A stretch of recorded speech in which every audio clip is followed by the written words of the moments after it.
South Korea के ambassador को Indian सरकार ने समन किया है। साउथ कोरिया के एम्बेसडर को मुझे ऐसे लगता है कि over the period of time India ने अपने आप को तो असर्ट किया ही किया है, लेकिन पाकिस्तान की खामोशी ने बहुत सारे लोगों को परेशान किया। इंडियन रिएक्शन ने KFC से लेकर हिंडई जैसी कंपनियों को घुटनों के बल ला दिया और ये समझा दिया कि भाई औकात में रहो, तुम चाहे अमेरिकन कंपनी हो चाहे यूरोपियन हो।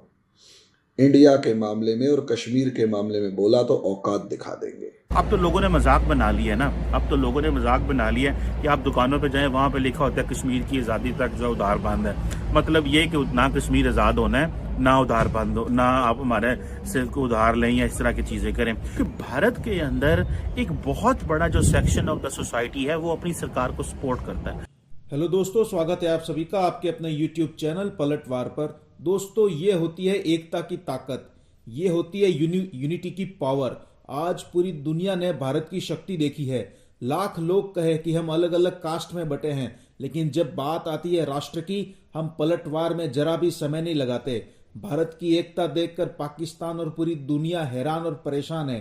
तो दोस्तों, देखिए इस मजेदार वीडियो को, और वीडियो अच्छा लगे तो लाइक करें, शेयर करें, कमेंट करें, सब्सक्राइब करें। जय हिंद, जय भारत। दोस्तों, मैं अभी देख रहा था न्यूज़, और जो सबसे मुझे शॉकिंग न्यूज़ लगी और जिस पे मैं देखता हूँ कि पाकिस्तान ने कोई रिएक्ट ही नहीं किया इसके ऊपर। मतलब पाकिस्तान समझता ही नहीं है कि उसकी क्या सिग्निफिकेंस है।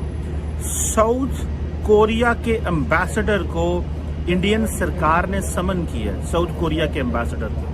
अब आप मुझे ये बताएं कि, और इसलिए समन किया कि भाई आपका जो पाकिस्तान में जो एक सेंटर है उसने इंडियन जो ऑक्युपाइड कश्मीर है उसके बारे में स्टेटमेंट क्यों जारी की। अच्छा, अब मुझे ये बताएं, और ये इतनी बड़ी बात है कि मेरा ख्याल है कि किस तरह एक प्राइवेट कंपनी होगी शायद, जिसके कुछ करने के ऊपर इंडियन गवर्नमेंट हरकत में आ गई और साउथ कोरियन एम्बेसडर को बुला लिया। अब इसकी जरा सिग्निफिकेंस और इस चीज़ पे बात करें। पहली बात तो ये है कि जो इंडियन पॉपुलेशन है, अवाम जो है, जो लोग हैं, वो इतनी टफ लाइन ले रहे हैं कश्मीर के ऊपर, और वो समझ चुके हैं कि उनका जो पॉलिटिकल, फाइनेंशियल कैपिटल और जो सोसाइटी है वो इतनी इम्पोर्टेंट हो चुकी है कि वो जब जिसको दिल करे वो रोक सकते हैं, जिसके मर्जी वो क्वेश्चन मार्क कहते हैं ना, सवालिया निशान वो लगा सकते हैं। अच्छा, अब देखें कि अब हुंडई पे मैंने पहले भी एक वीडियो बनाई, but that was a different scenario. और दूसरी बात ये है कि पाकिस्तानी सरकार जो है ये तो प्राइवेट कंपनीज को कहती है कि जी, या पाकिस्तानी गवर्नमेंट या पाकिस्तानी या शायद जो प्राइवेट कंपनीज खुद तो ये कहते हैं कि जनाब कश्मीर के ऊपर बोलें, लेकिन अगर इंडियन सरकार ने इस तरह का एक्ट लिया तो पाकिस्तानी बोल क्यों नहीं रहे। अच्छा, इंडियन जो पब्लिक थी उन्होंने सोशल मीडिया पे रिएक्शन दिया, सोशल मीडिया पे रिएक्शन के बाद वो बोले, उसको फौरन हुंडई इंडिया को स्टेप बैक करना पड़ गया, क्लैरिफिकेशन जारी करनी पड़ गई, इवन सोल तक प्रॉब्लम क्रिएट हो गए। और उसको फिर क्या किया कि इंडियन मीडिया ने पिक किया, इंडियन मीडिया से वो बात इंडियन सरकार तक आ गई, और इंडियन सरकार ने ये सोचा कि ये बहुत अच्छा मौका है कि अपनी अवाम जिसने कश्मीर के हवाले से एक इंडिविजुअल स्टेप लिया है, हम उसको बकअप करें, सपोर्ट करें। अच्छा, उधर से आप पाकिस्तान को देखें। पहली बात तो यह है कि पाकिस्तान की सरकार जो है वो जो करते हैं, मैं तो वैसे फ्रेंकली स्पीकिंग इन बिजनेसेस को मैं चाहता हूं कि एपॉलिटिकल रहें। जो कारोबार है उसको एपॉलिटिकल रहना चाहिए, कारोबार को इन चीज़ों में नहीं आना चाहिए, क्योंकि आपका अपना पॉलिटिकल कैपिटल जब इस तरह का हो कि आप इस तरह की सिचुएशन में हो तो बड़ा मुश्किल होता है। तो कारोबारों को ये चाहिए कि वो क्या उसे बोलते हैं, एपॉलिटिकल रहे। लेकिन अगर वो एपॉलिटिकल नहीं भी रहे, उन्होंने आपको सपोर्ट कर भी दिया कश्मीर के ऊपर, तो पाकिस्तान की सरकार इस पर क्यों जवाब नहीं दे रही। पाकिस्तान की अवाम जो है उसकी तरफ से कोई रिएक्शन नहीं आया कि भाई एक कंपनी को उन्होंने पकड़ के उधाड़ पुछाड़ कर दी है। लेकिन फिर हम बात करते हैं जी कि इंडिया बहुत बड़ी फाइनेंशियल डेस्टिनेशन है, ग्लोबल फाइनेंशियल डेस्टिनेशन है, दुनिया सारी वहाँ पे आ रही है, तो इस वजह से इंडिया के में वो लोग कर रहे हैं, वो प्रेशर डाल रहे हैं प्राइवेट कंपनीज के ऊपर, तो वो तो कामयाब हो गए। उन्होंने तो पकड़ के सारी प्राइवेट कंपनीज के ऊपर सवालिया निशान लगा दिया, और क्या तुसी उन बोल के वो हौसा नो, आप बोले तो सही कश्मीर के ऊपर, and then we will see कि आप क्या करते हैं और क्या नहीं करते। सो मुझे ऐसे लगता है, what I believe here is कि इंडियन अवाम का बात करना, इंडियन मीडिया का उसको पिकअप करना, हुंडई का बैक ट्रैक करना, फिर इंडियन स्टेट का असर्ट करना, ये तो हमें एक सीक्वेंस और एक चैनल बिल्कुल नजर आ रहा है। लेकिन पाकिस्तान की साइलेंस की समझ नहीं आ रही। मैं ये नहीं कह रहा, मैंने पहले कहा है कि बिजनेसेस को एपॉलिटिकल रहे, उनको इन चीजों में नहीं आना चाहिए कि कौन क्या कर रहा है। कारोबार जो है वो उनको इन चीजों से दूर रहना चाहिए, उनको सिर्फ बिजनेस करना चाहिए। क्योंकि ये जो बिजनेसेस जब इस तरह की चीजों में आते हैं तो फिर उसका नुकसान ये होता है कि वो अब देखे ना, एक कंट्रोवर्सी में ब्रांड जनरेट हो गया। अब या तो फिर हो कि आपका पॉलिटिकल, डिप्लोमेटिक, फाइनेंशियल कैपिटल इतना ज्यादा हो, हुंडई आपसे इतनी डरती हो कि अगर पाकिस्तान की मार्केट में मैन्युफैक्चरिंग हमने बंद की तो हमारे लिए मसाइल पैदा होंगे।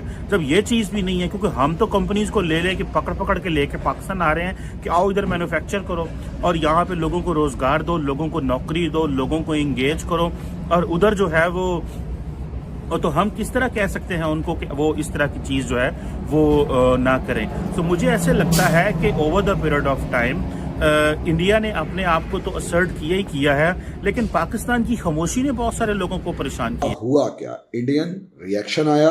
इंडियन रिएक्शन ने KFC से लेकर हिंडई जैसी कंपनियों को घुटनों के बल ला दिया और ये समझा दिया कि भाई औकात में रहो, तुम चाहे अमेरिकन कंपनी हो चाहे यूरोपियन हो। इंडिया के मामले में और कश्मीर के मामले में बोला तो औकात दिखा देंगे। ये रिएक्शन होते ही ऑब्वियस सी बात है, इन सारी कंपनियों ने अपने वो डिस्प्यूटेड ट्वीट्स हटा दिए। अपने वो डिस्प्यूटेड ट्वीट्स, अपने वो डिस्प्यूटेड पोस्ट्स जो थे वो हटा दिए। अब यहाँ ऑब्वियस सी बात है, पाकिस्तानी मिडिल क्लास भी रिएक्ट करेगा, क्योंकि ये एक टोटल वॉर की फॉर्म होती है और we are living in a nation. हम नेशन फॉर्म में हैं, नेशन स्टेट की फॉर्म में हैं। अब इस नेशन के अंदर अगर आप देखेंगे, कंट्री ना होकर नेशन, तो असलियत में राजा या सेनाएं थोड़ा ना लड़ती हैं, यहाँ पर आम आदमी भी लड़ता है। और जब से टेक्नोलॉजी है, इस टेक्नोलॉजी ने उस आम आदमी को एक साथ लाकर खड़ा कर दिया है, जिसकी वजह से जब ये लड़ेंगे भी तो आमने सामने लड़ेंगे। तो ट्विटर वॉर से लेकर फेसबुक, इंस्टाग्राम, जो भी वॉर थे वो शुरू हो गए बायकॉट वगैरह के। जब इंडिया का बायकॉट का जो सुनामी आया, उससे सारी कंपनियां ढह गई और औकात पे आ गई। चाहे वो अमेरिकन हो, चाहे ब्रिटिश हो, चाहे फ्रेंच हो, कोई सी भी कंपनियां सारी औकात पे आ गई। अब यहाँ पाकिस्तानियों ने अपना जब जोर दिखाने की कोशिश करी तो उनकी हवा फुस होती हुई नजर आई। यहाँ एक तरफ पाकिस्तान की औकात तो यहाँ पर पता लगी कि तुम्हारे उस मिडिल क्लास के सामने इंडिया के सामने तुम्हारी उस मिडिल क्लास की कोई औकात नहीं।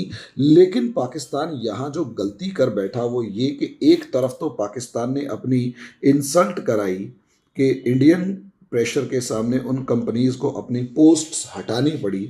दूसरी बात, कहीं ना कहीं फ्यूचरिस्टिक अप्रोच को अगर देख लिया जाए तो इस फ्यूचर की फॉर्म में अगर आप देखेंगे यहाँ पर, तो आपको साफ स्पष्ट शब्दों में नजर आएगा इस फ्यूचरिस्टिक अप्रोच में कि भाई असलियत में अब कोई भी कंपनी है, यहाँ इंडिया को समझ में आ गया कि इंडिया की इकोनॉमिक पावर कैसी है।